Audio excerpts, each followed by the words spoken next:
casualty!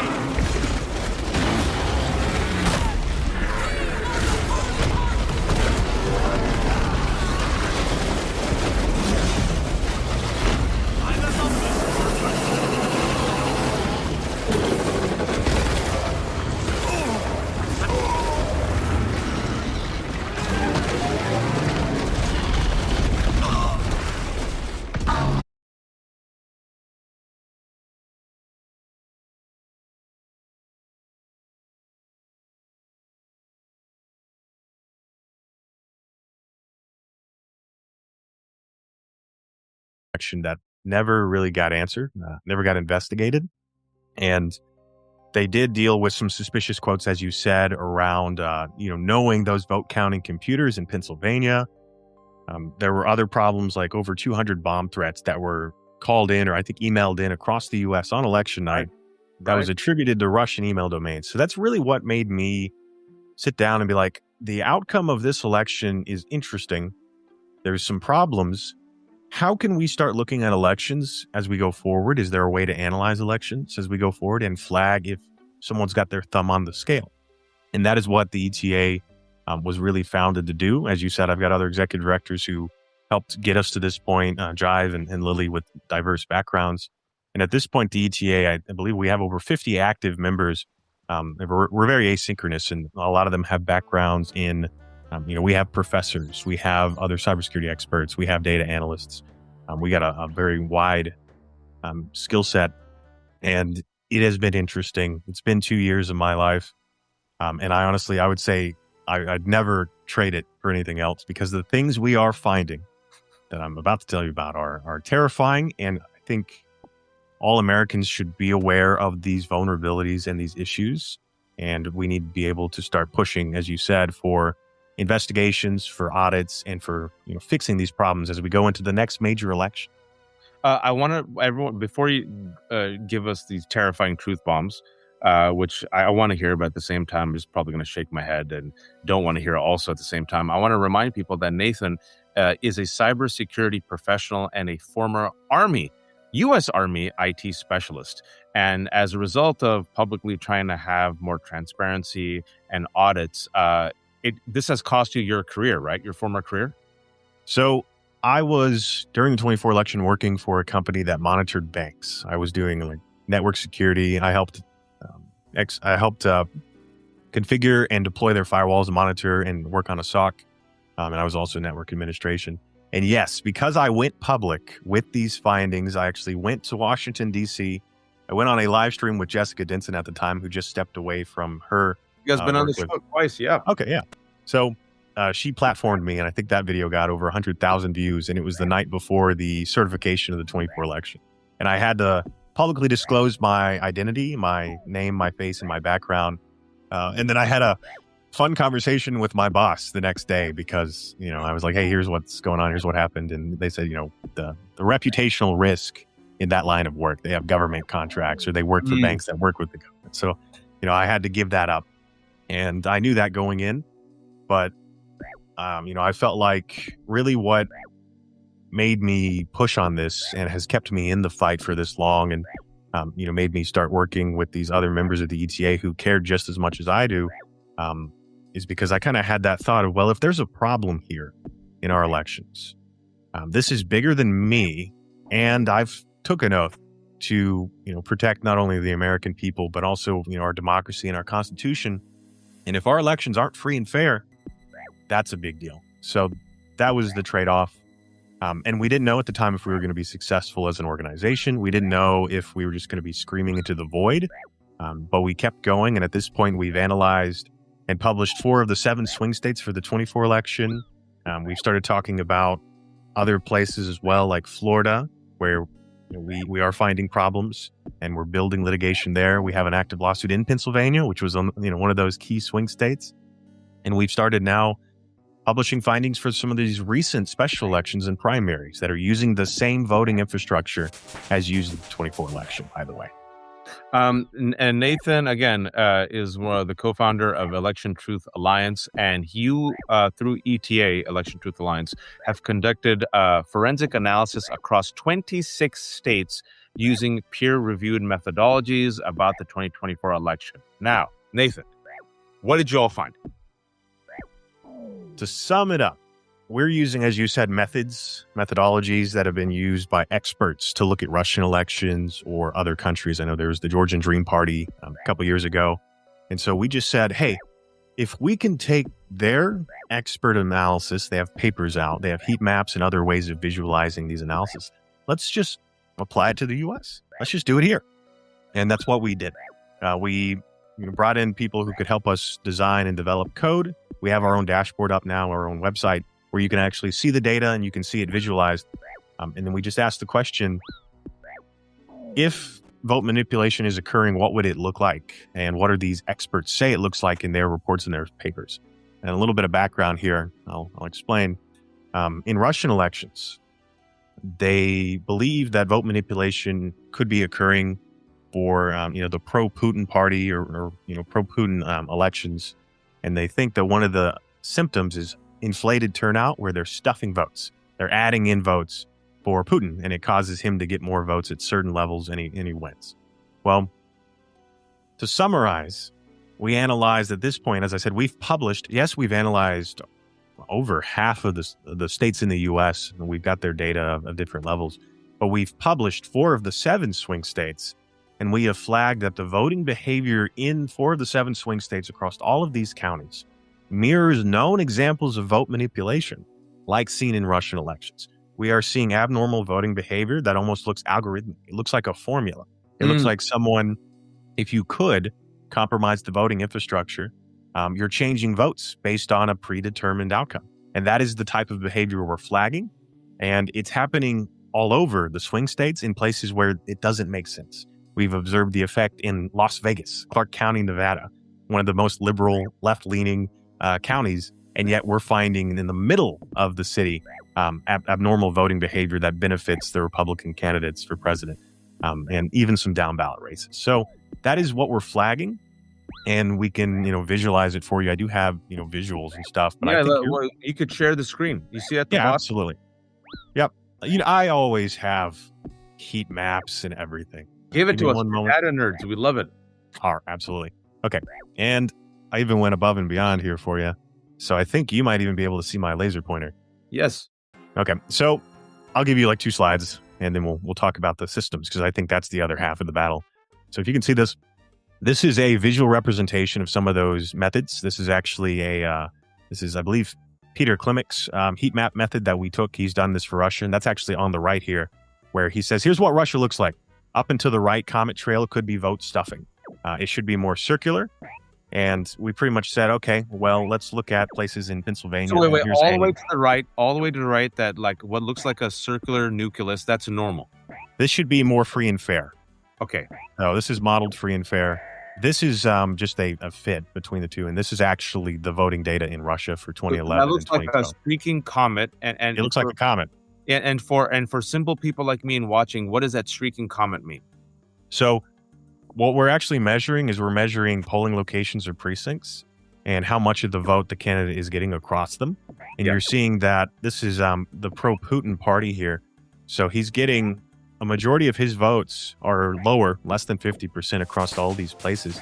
But then you start to see precincts or polling locations in Russia that just begin to get more and more votes in. And they think it's because they're stuffing. There's even places that are approaching 100% of the vote. So that's or 100% turnout or more, which is potentially cheating or stuffing. So I'll refresh the page here. So really we just said, what does Erie County in Pennsylvania look like? Because we wanted a normal. We want to say, well, let's observe U.S. elections. Let's find a place in Pennsylvania, 24 election, by the way, and find, are there any places that are normal first? Because that would answer the question, should our elections look normal first? And so we have Erie County here, which is one of the counties in our lawsuit. And this is their mail-in voting, by the way, just their mail-in. And I'm going to show you their election day and early voting. A key distinction is mail-in is done differently than in-person voting. It's done on different systems, different types of systems. It's at the county level for mail-in. You got a stronger chain of custody. You generally have to ask the counties for a mail-in ballot. They'll send it to you. You send it back. Some places will actually have to have you have a witness or a copy of your ID to do mail-in voting. So here's mail-in voting. And I just want to say, this is, the Republican candidate for president for most of these visuals, just to show you. And what's interesting is mail-in voting is almost always more Democrat supportive, and it doesn't show the abnormal voting behavior that we're finding in early voting and election day across all of these different places. So any questions here before I show you early voting and election day? No. All right. So that's mail-in. Got This it. is mail-in. Here. Yep. And Now we we're get gonna this show far you- more normal voting behavior to circle. Mail-in is normal. That's like, all right. Okay. Wow. All right. Here's election day in Erie Oh, County. Wait. Can you go back real quick? I want to One see more. the mail-in voting. That's normal. To the Okay. left, everyone. And now election day. All right.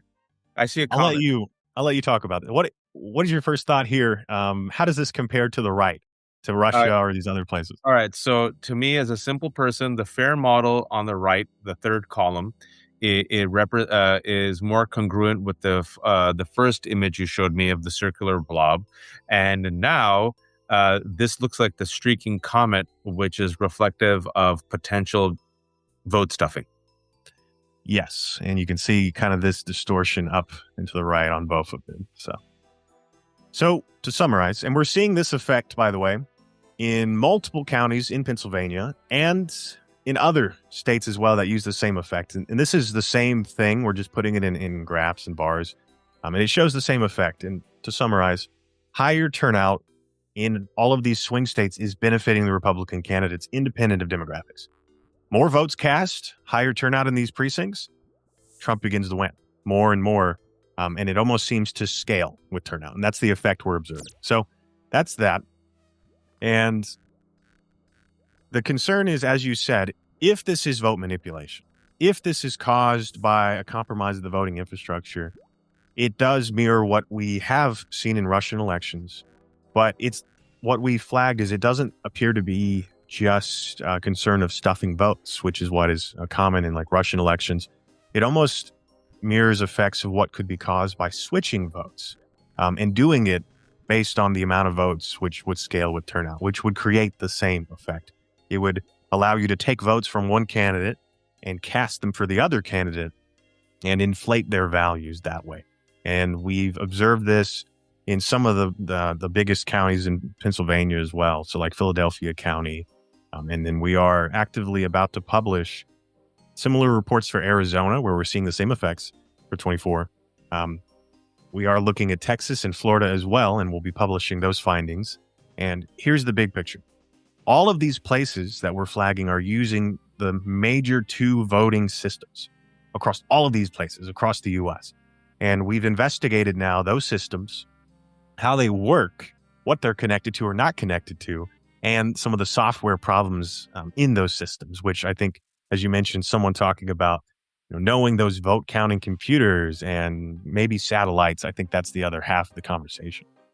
So, and to summarize, you've identified those statistical anomalies that you showed us in at least 4 of the 7 swing states: Pennsylvania, Nevada, Michigan, and North Carolina. And you also said Minnesota, so there's 5.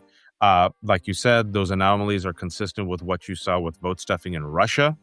You also said you've seen this in Florida and Texas.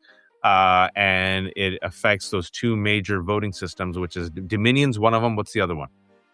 So the most widespread and the largest voting system is actually ES&S. That's at least 60% of the U.S. Spans almost all the swing states. And I think 40 of the 50 states use ES&S in at least one county, by the way, in one county at least. Okay, and so does ES&S know about these vulnerabilities? I'm gonna be careful with how I address this. Use words like allegedly, speculation. Some people say.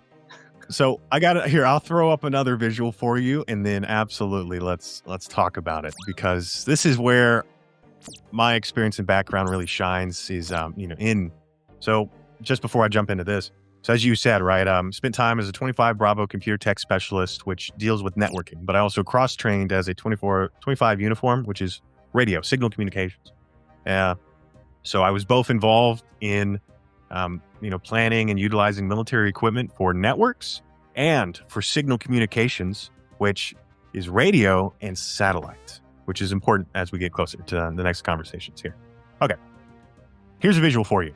This is the two major voting infrastructure brands across the U.S. This was for the 24 election. This has not changed much at all since then. On the left, you have ES&S, the number one voting infrastructure brand. It spans the majority of the swing states, except for Nevada. Nevada uses mostly Dominion, and Texas and Florida as well, and a lot of the northwestern areas. And then on the right is Dominion, which is the other larger brand, but it's only about 10% or so, maybe up to 15%. So really, these are your two major players. Now, what's interesting is, as we've investigated, you asked that question, does ES&S know about the problems we're finding?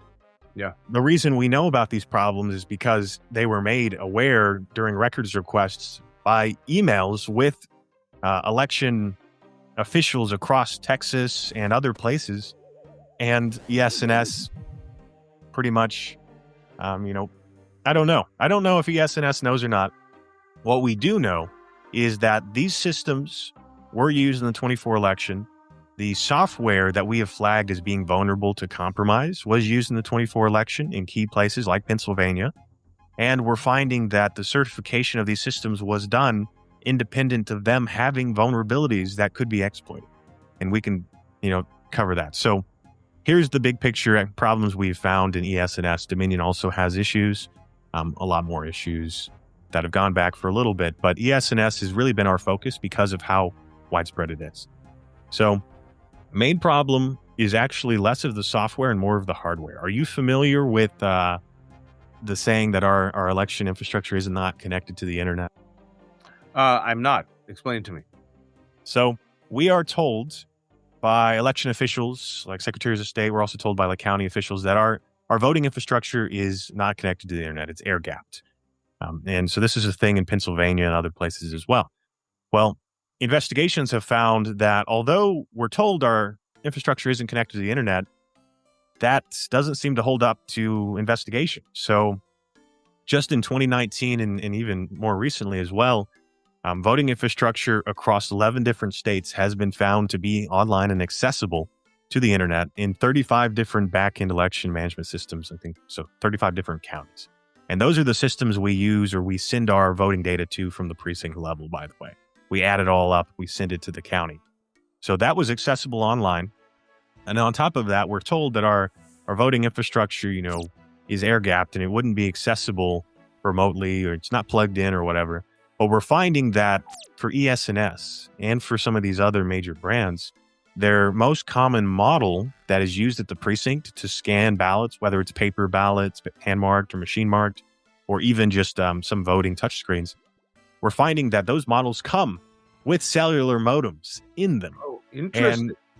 So one of the documents was from Vice and Motherboard in 2019, where they did an investigation and they found ES&S had over 33,000 scanners with active cellular modems accessible just in 2019. This, as I said, hasn't really gotten better. This hasn't gone away. This hasn't really been addressed at scale. Some places have started, saying, hey, we're not going to use or we're going to disable these modems. But it's a problem of, we're told our systems aren't connected to the internet, and yet we're finding out that if you knew what you were doing, cellular modems is a vulnerability that could be exploited. Even if you may not be... That's where I wanted to go. Can you explain to the rest of us why a voting machine having a cellular modem is a vulnerability, number one, and how a malicious actor could exploit it to help, say, I don't know, a candidate whose name might rhyme with Drumpf? So, cellular modems, for those who are familiar, you've got a cellular modem in your cell phone. Most vehicles actually nowadays come with cellular modems. Most people don't know this. OnStar and all these other, emergency services built into your new SUVs and cars actually come with a cellular modem as well. So the reason why it is a concern is we're told that these systems are not remotely accessible. They're air gapped, but a cellular modem allows you to have access to the internet or to, a private cellular network. And that is an opportunity for insider threats or supply